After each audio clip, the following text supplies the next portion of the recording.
Penuntun Saat Teduh Gereja Kristen Jakarta, Jumat 27 November 2020 dengan tema Kebanggaan Membawa Kehancuran. Firman Tuhan terambil dari Obadya 1 ayat 1-16 berkata demikian. Penglihatan Obadya. Beginilah firman Tuhan Allah tentang Edom. Suatu kabar telah kami dengar dari Tuhan, seorang utusan telah disuruh ke tengah bangsa-bangsa. Bangunlah, marilah kita bangkit memeranginya. Sesungguhnya aku membuat engkau kecil di antara bangsa-bangsa. Engkau dihinakan sangat. Keangkuhan hatimu telah memperdaya engkau. Ya, engkau yang tinggal di liang-liang batu, di tempat-tempat kediamanmu yang tinggi. Engkau yang berkata dalam hatimu, siapakah yang sanggup menurunkan aku ke bumi? Sekalipun engkau terbang tinggi seperti burung Raja Wali, bahkan sekalipun sarangmu ditempatkan di antara binatang-binatang, dari sana pun aku akan menurunkan engkau. Demikianlah firman Tuhan. Jika malam-malam pencuri atau perampok datang kepadamu, betapa engkau dibinasakannya. Bukankah mereka akan mencuri seberapa yang diperlukannya? Jika pemetik buah anggur datang kepadamu, bukankah mereka akan meninggalkan sisa-sisa pemetikannya? Betapa kaum Esau digeledah, betapa harta bendanya yang tersembunyi dicari-cari. Sampai ke tapal batas, engkau diusir oleh semua teman sekutumu. Engkau diperdaya, dikalahkan oleh sahabat-sahabatmu. Siapa yang makan sehidangan dengan engkau, memasang jerat terhadap engkau. Tidak ada pengertian padanya. Bukankah pada waktu itu demikianlah firman Tuhan, aku akan melenyapkan orang-orang bijaksana dari Edom dan pengertian dari pegunungan Esau. Juga para pahlawanmu, hai Teman, akan tertegun, supaya semua orang di pegunungan Esau lenyap terbunuh. Karena kekerasan terhadap saudaramu Yakub, maka cela akan meliputi engkau, dan engkau akan dilenyapkan untuk selama-lamanya. Pada hari engkau berdiri di kejauhan, sedang orang-orang luar mengangkut kekayaan Yerusalem dan orang-orang asing memasuki pintu gerbangnya dan membuang undi atasnya. Engkau pun seperti salah seorang dari mereka itu.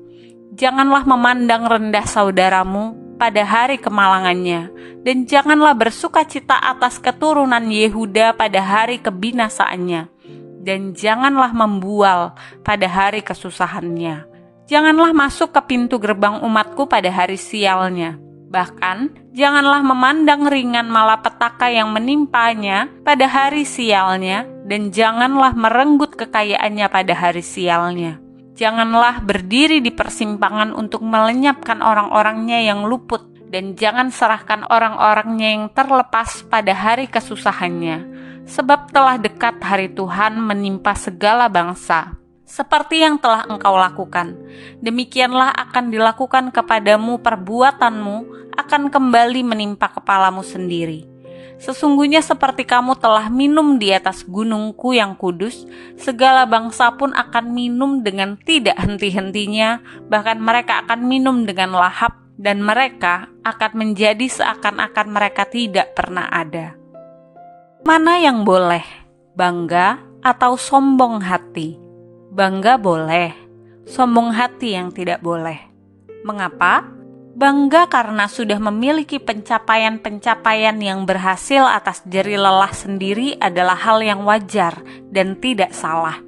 Yang menjadi salah ketika sudah berhasil dalam pencapaian tersebut, kebanggaan itu berubah menjadi kesombongan hati dan menganggap yang lain lebih buruk dari dirinya, dan melupakan bahwa seluruh pencapaiannya hanya karena anugerah Tuhan. Ada banyak alasan mengapa kita berbangga diri. Karena anak-anak berhasil dalam studi, karena suami atau istri yang sukses dalam karir, karena naik kedudukan, mendapat banyak penghargaan, dan lainnya. Kebanggaan seperti ini adalah hal yang wajar. Tetapi, akan menjadi salah ketika kebanggaan itu membuat kita sombong, membuat kita merendahkan orang, bahkan melupakan Tuhan. Kebanggaan seperti ini akan membawa kita pada kehancuran, Dalam firman Tuhan mengatakan bahwa orang yang tinggi hati akan direndahkan dan orang yang rendah hati akan ditinggikan. Bangsa Edom membanggakan diri dengan beberapa hal, merasa diri bijaksana, kuat bak pahlawan. Mereka juga menganggap diri mereka sebagai bangsa yang kuat dan tidak dapat dikalahkan karena mereka tinggal di daratan tinggi atau daerah pegunungan. Bangsa Edom menyombongkan diri mereka di hadapan Yehuda, yaitu sisa bangsa Israel yang masih berada di tanah milik pusaka mereka, saat Yehuda sedang mengalami kehancuran, bukan ketika bangsa Yehuda masih dalam keadaan yang aman. Kebanggaan seperti ini terbukti mendatangkan kehancuran bagi bangsa tersebut. Bukannya ditinggikan, mereka malah direndahkan. Sumber kebanggaan diri kita hanyalah pada pemberian Tuhan semata. Saat ini, apa yang ada padamu adalah anugerah semata dari Tuhan. Tidak ada yang dapat kita banggakan selain memiliki Tuhan Yesus sendiri yang memberikan anugerah keselamatan kepada kita manusia berdosa yang lemah tak berdaya dan tidak layak.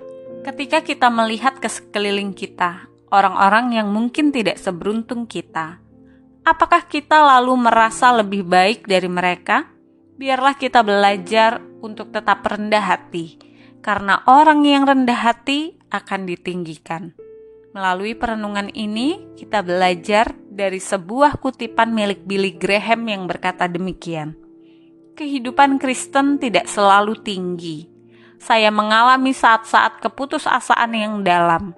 Saya harus pergi kepada Tuhan dalam doa dengan air mata berlinang dan berkata, "Ya Tuhan, maafkan aku," atau "Tolonglah aku."